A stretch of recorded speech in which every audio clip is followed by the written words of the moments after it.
My mentor would always say to me, he'd say, ED, you need to pay attention to what they're not saying.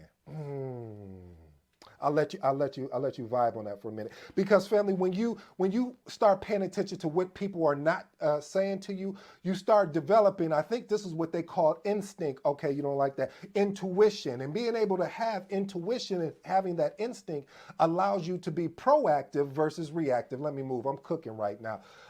Point number three, effective communication. You guys know I love the thing, being able to have effective communication. And it's a art. What is an art? Something that you need to study, something that you'll never master, because there are always going to be different ways to be able to communicate. But project managers have to be skilled communicators, ensuring all stakeholders involved have their concerns and their perspectives met. Because a lot of times, as you guys know, a lot of the frustration comes from the set expectations when you are going over the project charter with the team and you're saying, hey, this is the objective, these are the high level.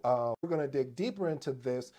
However, I wanted to give you guys a high level overview, and that now we're going to start planning this actual project out. And a lot of times what will happen is that we don't involve all the stakeholders.